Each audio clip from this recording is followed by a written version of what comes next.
Pregunta 9 del Catecismo de Heidelberg. ¿No es Dios injusto con el hombre al pedirle en su ley que haga lo que no puede cumplir? Llegamos entonces a una de esas preguntas importantes respecto a...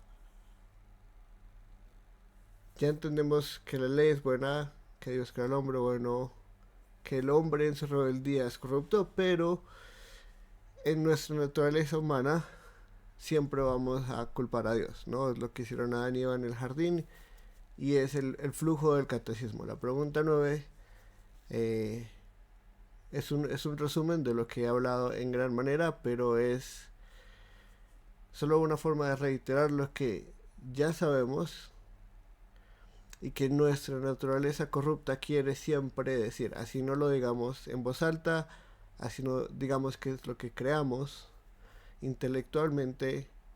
Es algo que muchas personas, incluso muchos creyentes, eh, ya con la naturaleza renovada, ven como injusto, ¿no? El que tenemos un estándar por el que vivir. Mucha gente habla del amor y de vivir por amor y vivir por gracia y el término ley desaparece completamente de la vida de las personas. Ahora, acá todavía estamos en un estado natural. No hemos sido regenerados. Ya vimos en la pregunta anterior que si el espíritu nos cambia, entonces hay algo diferente en nosotros. Es un milagro. Resucitamos espiritualmente. Pero mientras no lo hagamos, pues no podemos, simplemente no podemos. Y entonces viene la pregunta.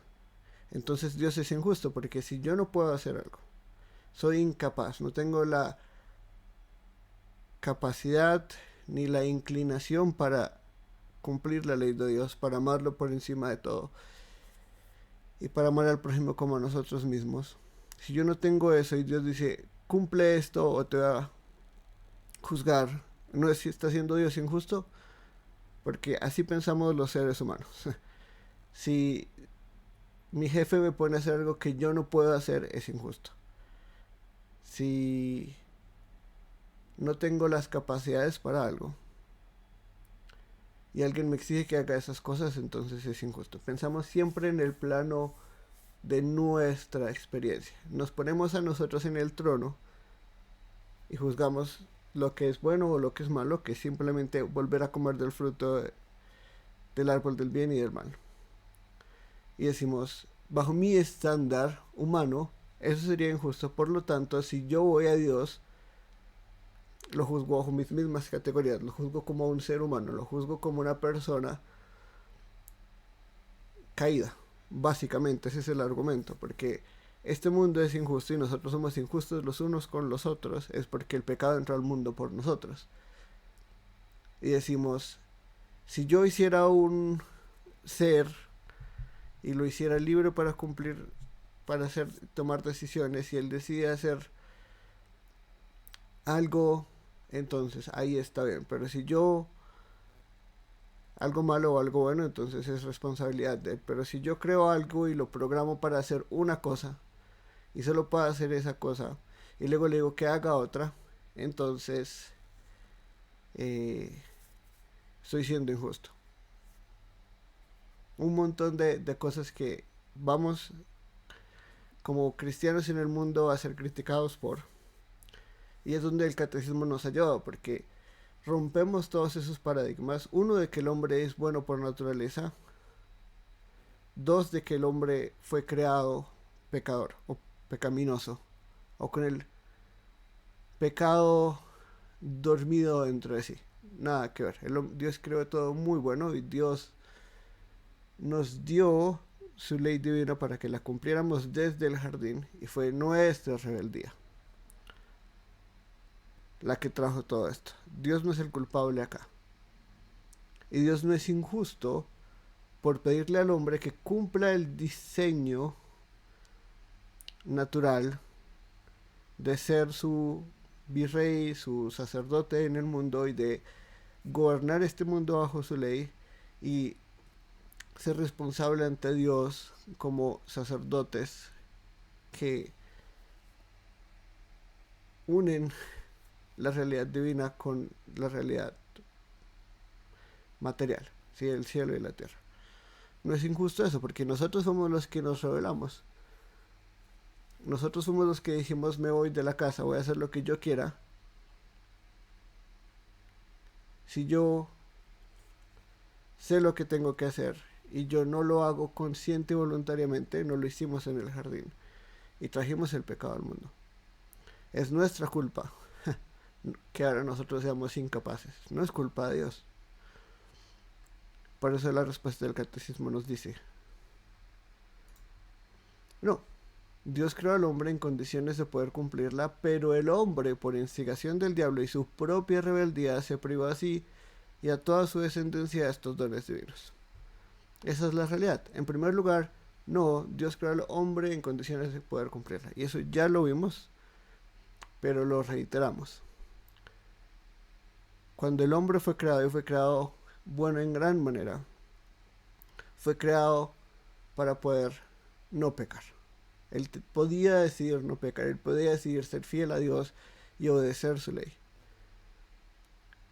Íbamos al jardín. Entonces el Señor le preguntó a la mujer, ¿qué es lo que has hecho? La serpiente me engañó y comí, contestó ella. Y lo complementamos con 1 Timoteo 2, 13 y 14. Porque primero fue formado Adán y Eva después. Además no fue Adán el engañado, sino la mujer. Y ella, una vez engañada, incurrió en pecado. Es decir, cuando complementamos estas dos ideas, cuando vamos al comienzo y vemos la interpretación que hay de estas verdades,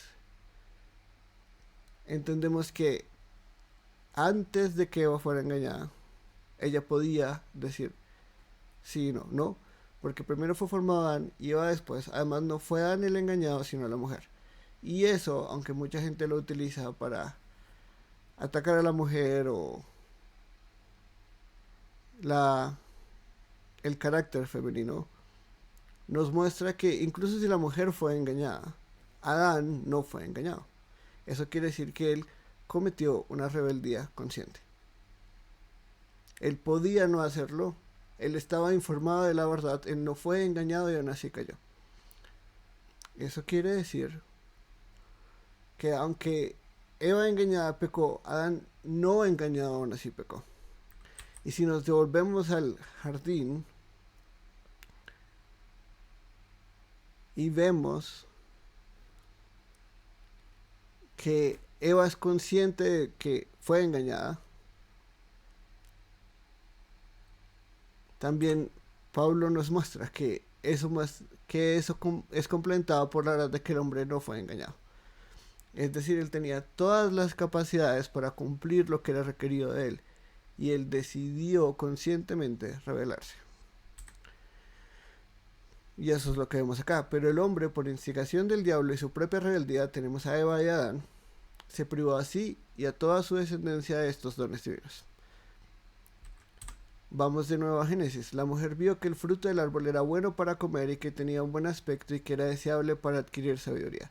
Así que tomó de su fruto y comió, luego le dio a su esposo y también él comió. Lo que nos lleva a que por medio de un solo hombre el pecado entró en el mundo y por medio del pecado entró la muerte. Fue así como la muerte pasó a toda la humanidad porque todos pecaron.